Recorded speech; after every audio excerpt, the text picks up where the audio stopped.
This is the roundtable from Meet the Press. And I just got through doing a video on CNN, and I made a comment about the black participants always going last. And guess what? It happened again. And this was pointed out to me by somebody else, but I was always dismissing it. But once it was brought to my attention, I kind of think that they're right. Anyway, I'm going to play the roundtable segment from Meet the Press, and you'll see what I'm talking about. Welcome back, panelists here. NBC News political analyst Michael Steele, Kimberly Strassel, columnist for the Wall Street Journal, Pulitzer Prize-winning author Doris Kearns Goodwin, and Tom Friedman, columnist for the New York Times. I'm supposed to be plugging your book still. Thank you for being late. I think I'm plugging it quite a few times, but that is good. Thank you. I thought Dan Ball summed up this week pretty well in the Washington Post when he said this week was everything Trump supporters could have hoped for and everything Trump's opponents could have feared. Kimberly Strassel, what say you? Well, I mean, this is a president who is determined to show that he is going to fulfill all of those campaign promises and take action. This is also a president who I think sometimes allows his own missteps to get in the way of his successes. He did a lot of stuff this week that was important and good for the economy, but some of it was overshadowed by back and forth over attendance and crowds and voter fraud and a diplomatic tip with Mexico, and we'll see if there is any greater discipline going forward. Okay, now those guys are on the left, obviously on the right, okay, as far as conservative thinking. Michael Steele should have been called first. That's just it in a nutshell. He has a lot more stature than Kimberly Strassel. You know, she's basically a news media outlet person. This guy's the former chairman of the Republican National Committee. Obviously, his stature should have been greater than hers. Okay, but that being said, she went first. Now they're going to switch back and forth. Well, actually, they're not. Now they're going to switch over to the progressive-leaning people. They're going to get both of them, and then they're going to come back to Michael Steele last. Hey. Discipline, Tom Friedman, I don't know. But then again, Donald Trump doesn't mind the chaos. You know, Chuck, one of the points I actually make in my book is from a systems analyst named Lynn Wells, who said you shouldn't think in the box, you shouldn't think out of the box. You should always think without a box. And what he meant by that is the world is actually seamlessly integrated, where telecommunications and markets and climate and environment, they're all interwoven. So think about some of these policies that we heard this week. One is we want to keep immigrants out. Where are the greatest immigration flows happening in the world today? They're actually coming from the Sahel, Central Africa toward Europe, and not actually from Mexico, from Central America, the Northern Triangle. Both are hammered by the same problem, population and climate change, okay? The collapse of small-scale agriculture. What does this administration come up full scale against? Family planning technology being extended by the U.S. government, and climate change is a complete myth. Now let's talk about the wall. We're going to protect ourselves from Mexico by building a wall. How many Americans know? I dare ask Chuck, does President Trump know that if you fly into Mexico from Baghdad or from Damascus, do you know your name pops up on Homeland Security? Same as if you fly into Toronto. We actually have created a seamless North American security envelope. Now, how are the Mexicans going to feel about keeping that going when we're building a high wall? Same thing with economics. You know, Trump says we're going to have a 20% tariff on Mexican goods. Okay, what's going to happen? And prices will go up to American companies. Remember what happened on 9/11?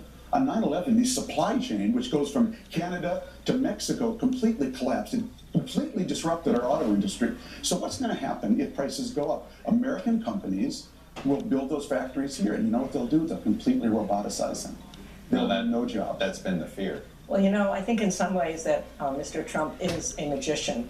You know, that the important things that happened this week were the executive orders, the very things he's talking about. And yet we were all caught up, and understandably, in the things he said about the press and his tweets about how many people were in the inauguration. He's deflecting. It's like sleight of hand. The thing that concerned me most about this week, I think, was the whole relationship with the press. It's one thing for a president to get over the people and use, as FDR did the radio, and he used tweets instead. It's one thing to get upset with criticism. I mean, LBJ once said, if I walked on the Potomac River one morning, in the afternoon the press would say, the president can't swim. That's what's wrong with him. But when you deny objective reality, as he did in terms of how many people were at the inauguration and what he said to the CIA, you're leading into that territory of Eisenhower, who said that the worst thing he ever did was to deny the objective reality of the U-2 incident, and he felt bad about it the rest of his presidency and the rest of his life. Let me go back to this ban itself, because what was interesting here, Michael, is, look, obviously they were trying to drop a ban, so President Trump said it's not a Muslim ban. But there is, you had to get Rudy Giuliani saying, yeah, he was just trying to figure out how to enact the Muslim ban without it looking like a Muslim ban. That obviously doesn't help. But what was amazing here is that there's a lot of Republican discomfort, but they're expressing it by being quiet, not saying anything, not praising it, and not denouncing it. How much patience do mainstream Republicans have? But that's going to be the real test. I mean, the reality of it is I think they've been patient on a number of things. I mean, you've got the president who's floating $1 trillion in new spending on infrastructure. You've got certainly the controversy with Mexico. Even though folks are all about the wall, they also recognize exactly what you laid out, Tom, in terms of the effects of it. So here you get into this space, which has its own levels of complication. Republicans, in large measure, really would like the administration to slow down. To be honest, they like things to just take another day or two to think it through, so you don't then have the pile on afterwards, as we've seen with this current decision. If you think it through, if you deal with the effect, I saw the exchange between you and Rice about the green cards. Well, the order says what the order says, yeah. and so you can say what you want about what you thought the green cards were in or not in, but the reality of it is Republicans and others are looking what's on the paper, and that's what people are going to be responding to. So there is this hesitancy right now. I mean, the green card thing is actually pretty straightforward. The point I think he was trying to make is that if you have a green card, you're not going to be kept out of the country, but you will be subjected to further questioning. And that's the issue of whether that's constitutional. Right. That may not be constitutional, and that could be where this order gets stayed. Well, look, this is also not unprecedented, by the way. I mean, Barack Obama put a pause for 6 months on refugees coming from Iraq back in 2011. I don't remember protesters, and I don't remember lawsuits.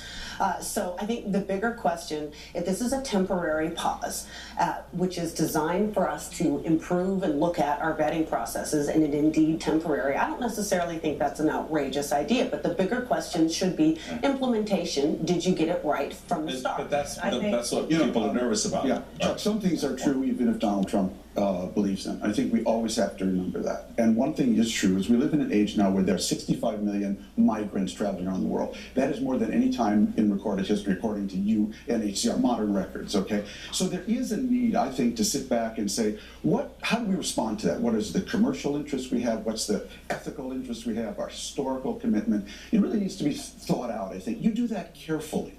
And it seems to me one of the terrible signals we may be sending is to a lot of people that just don't go there. Let's remember, this is an iPhone. Right. The guy who conceived this iPhone was conceived by an immigrant to the University of Wisconsin. His name was Abdul Fattah Jandali. He was Steve Jobs' biological father. He was from Homs, Syria. All right, with that, I'm going to pause there. We're going to have more conversation.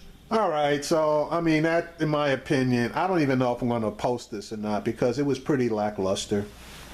We'll see.